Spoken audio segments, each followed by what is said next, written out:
प्रेम और वासना में बहुत बड़ा अंतर है। तुम जिस उम्र में हो ना, जिस उम्र में तुम हो उस उम्र में विपरीत लिंग के प्रति आकर्षण होना एक नॉर्मल बात है। ये हार्मोन्स है जो हर किसी के अंदर होते हैं। 20 से 25 के बीच में हार्मोन्स एक्टिव होते हैं। तुम उन्हें प्रेम का नाम दे रहे हो, ये प्रेम नहीं है, क्योंकि जहां वासना है वहां प्रेम नहीं है। वासना और प्रेम में बहुत बड़ा अंतर है। इस चीज को तुम समझ ही नहीं पा रहे हो। तुम समझ जाओगे तो ऐसी हरकतें ही नहीं करोगे, वरना प्रेम के कभी 35 टुकड़े थोड़ी हो सकते हैं। वासना कभी भविष्य का नहीं सोच सकती कि भविष्य में क्या होगा। जब कभी कई बार रात को रिस्क उठा के जाते हो, तुम कभी सोच ही नहीं सकते कि इसके अंदर क्या परिणाम होंगे। तुम होटल के अंदर जा रहे हो, तुम कभी सोच ही नहीं सकते कि रेड पड़ गई तो क्या होगा। क्यों? क्योंकि तुम वासना से अभिभूत हो। प्रेम अभी हुआ नहीं है तुम्हें। प्रेम तो बाद में होगा। प्रेम होगा तब क्या होगा। प्रेम कभी प्रदर्शन की वस्तु नहीं है। कई बार देखते हैं, अभी अभी शादी हुई है, हाथ मिला के बैठे हुए हो, कभी गले में डाल के बैठा हो, ये आपको लग रहा होगा प्रेम है, लेकिन अभी प्रेम आपको हुआ नहीं है। अभी आप काम भावना के अभिभूत हो। क्योंकि प्रेम, आपके दादा दादी को कभी बैठे देखा ऐसे, माता पिता को कभी बैठे देखा ऐसे, तो क्या वो प्रेम नहीं करते थे? तुमसे तो बहुत ज्यादा करते थे वो। दादा ने दादी को कुछ भी कह दिया, दादी ने तो कभी तलाक नहीं दिया, कभी कोर्ट में चक्कर नहीं कटवाए दादा ने को। सुबह लड़ लेते थे, शाम को वैसे के वैसे थे। और ये भी देखो कि उनका प्रेम, दादा बहुत मोटा था, दादी पतली थी, दादा की बहुत हाइट थी, दादी ठिगनी सी थी, दादी मोटी थी, दादा पतला था, फिर भी यार वो प्रेम था।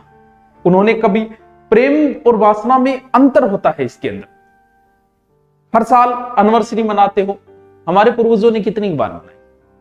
आप गांव से 10 साल पहले गांव का रिकॉर्ड उठाओ, एक भी तलाक के केस नहीं मिलते थे गांव के अंदर, एक भी लव मैरिज के केस नहीं मिलते थे। अब तो हर महीना, हर 10 दिन का और हो गया। बोले 10 दिन हमारी शादी को कंप्लीट हो गई, ले जो एक नई एनिवर्सरी। उन्होंने कितनी मनाई, दादा दादी ने कितनी मनाई, माता पिता ने कितनी मनाई। प्रेम वो था। और जब प्रेम होता है तब पति परमेश्वर बनता है। अभी तुम प्रदर्शन कर रहे हो, हर 20वें दिन मनाना, हर महीने मनाना, हर साल मनाना, ये तो प्रदर्शन है। किसको दिखा रहे हो आप? क्योंकि अभी आपको प्रेम नहीं हुआ, प्रदर्शन है। पति जब परमेश्वर बनेगा, गांव के अंदर ऐसे ऐसे सीन देखे हैं।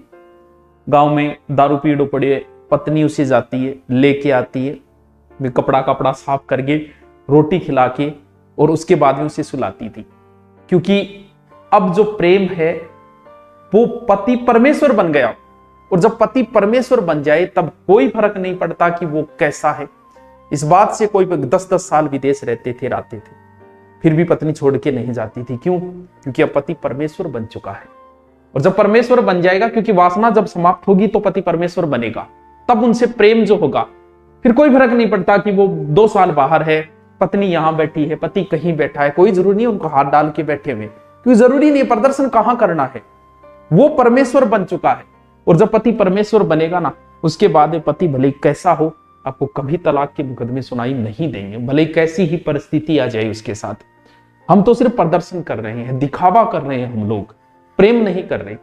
प्रेम तो शादी के 2 या 3 साल बाद प्रारंभ होता है। उससे पहले तो हम लोग अभिभूत, वासना के अभिभूत है, वो समाप्त होने के बाद में। और आप देख लो, जितने भी लव मैरिज हुई है वो अंडर 2 साल के अंदर अंदर टूट जाती है। क्योंकि 6 महीने बाद आदमी शांत, और उसके बाद में शुरू होता है लड़ाई झगड़ा, क्योंकि प्रेम तो था ही नहीं। आपको रिलेशन को 5-7 साल हो गई, और अब बहुत बार आपने मुलाकातें भी की है, आप इन चीजों से बहुत ऊपर उठ चुके हो।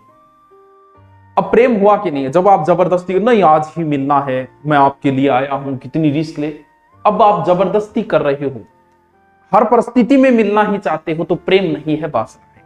इस चीज को तुम नहीं समझ पा रहे हो। क्योंकि अगर प्रेम होता तो कोई बात नहीं, कल मिल लेंगे, फिर देख लेंगे, मिलने की कहां जरूरत है, देख लेंगे। वो प्रेम है। वो अगर हो गया, 5-7 साल रिलेशन को हो गए, तब सोचो कि करना है कि नहीं करना। फिर भी इजाजत होनी चाहिए कि बड़े बुजुर्गों का आशीर्वाद होना अति आवश्यक है। अगर उनका आशीर्वाद नहीं है तो तुम जिंदगी के किसी मोड़ पे सक्सेस नहीं हो सकते, ना शादी में हो सकते हो, ना कहीं और सक्सेस हो सकते हो। अभी आपके हुआ क्या कि आप वासना से अभिभूत हो गए। आपको लगा कि आपको प्रेम हो गया। अब आपका चल रहा है, समाज की बंदिशें ऐसी है कि आप इन चीजों को पूर्ति नहीं कर पाए। तब आपको एक ऑप्शन लगा कि क्यों ना शादी कर ले, फिर आप बगावत करके शादी कर लेते हो। शादी के 6 महीने बाद जब आपकी वासना परिपूर्ण होती है तब प्रेम सामने आता है। प्रेम तो था ही नहीं, प्रेम नहीं था तो फिर लड़ाई झगड़े तलाक टुकड़े, इसके अलावा कोई ऑप्शन नहीं बचा। तुम मुड़ के वापस जा नहीं सकते क्योंकि तुम तो बगावत करके आए हो। अब बगावत की जाए कहां, मुंह किसको दिखाएं? अब लड़ाई दंगो, लड़ाई के अलावा लास्ट में वही परिणाम होगा जो परिणाम आप सुनते हो। तुम्हें यह लगता है कि मैं 25 साल की हो गई या 25 साल का हो गया, मैं अपने फैसले स्वयं ले सकता हूं। बिल्कुल ले सकते हो तुम, लेकिन आज तक ऐसा कौन सा कार्य तुमने किया ये बताओ कि जिससे लगे कि यार तुम निर्णय लेने में समर्थ हो। कोचिंग में, स्कूल में, गली में, बस में, बस स्टैंड पे, पड़ोस में कोई मिल गया, मिला है वो तुम्हें और उसे आपने ढूंढ लिया और आपको यह लगता है कि आपने सही वर्ग का चयन कर लिया। मतलब आप इतने बड़े हो गए हो कि आप सही पति का चयन कर सकते हो या सही पत्नी का चयन कर सकते हो। इतने बड़े तो शायद नहीं हुए अभी तक आप। अगर ढंग से आपको भेज देना सब्जी लाने के लिए तो एक आधी तो बीच में गड़ेड़ी लिया होगा, सारी हालत आए और तुम्हें लगता है कि तुम सही पति का चयन कर लोगे। उम्र का अट्रैक्शन है, तुम्हें सुंदर देख के, सुंदर कोई दिख गई या सुंदर दिख गया लड़का या लड़की जिससे तुम्हें उससे प्रेम हो गया और तुम्हें यह लगता है कि प्रेम ये नहीं, ये वासना से अभिभूत हो। अभी प्रेम तुम्हें हुआ ही नहीं है। अगर प्रेम होता तो शायद 35 टुकड़े नहीं हो पाते। आदमी को अगर अपनी गाड़ी से प्रेम हो जाए ना तो वो भी उसको बेचता नहीं है। अगर घर का जानवर भी मारा जाए और उससे प्रेम हो तो शायद 2 दिन आदमी खाना नहीं खा पाता। आदमी को अपनी टी शर्ट से भी प्रेम हो जाए तो वो भी उसके 35 टुकड़े नहीं कर सकता। प्रेम नहीं था ये, तुम समझ नहीं पाए। तुम्हें ये लगता है कि हम जो कर रहे हैं वही प्यार है, हमारे माँ बाप दादा दादी ने तो कुछ किया ही नहीं।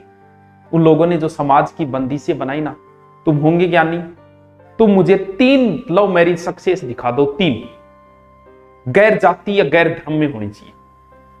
आपके पास 3 भी उदाहरण नहीं। अगर आप उन सेलिब्रिटियों को भी शामिल करो ना तो भी आपके पास उदाहरण नहीं, उनकी भी टूटती जा रही है। न्यूज आ रही है कि जो देश छोड़ के गई थी वो भी वापस आ रही है।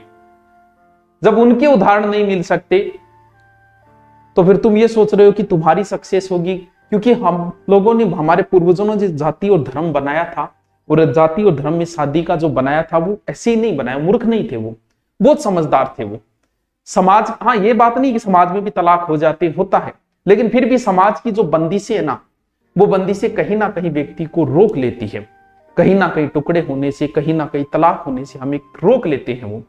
इसीलिए समाज की बंदिशें अति आवश्यक। तुम्हारा माँ बाप तुम्हें हर छूट दे, भले लड़की हो भले लड़का हो, तुम्हें प्रत्येक छूट दे, लेकिन उन्हें एक बात जरूर कहना कि हमें पूरी छूट दी जाए, पापा हमें पूरी छूट मिले, मामा हमें पूरी छूट मिले, लेकिन तुम्हें कभी शादी की छूट नहीं मिलनी चाहिए। क्योंकि जिस दिन तुम्हें शादी की छूट मिली ना, उसी दिन तुम जाति और धर्म को खत्म कर दोगे। तुम्हें सारी छूट मिले, माँ बाप को यही कहना कि आप जहां चाहोगे हम वही शादी करेंगे, बाकी हमें पूरी छूट दे, हम पढ़ाई लिखाई सब कुछ मौज मस्ती का हमें टाइम दो, पढ़ाई का भी समय दो, शादी वही करेंगे जहां तुम चाहोगे।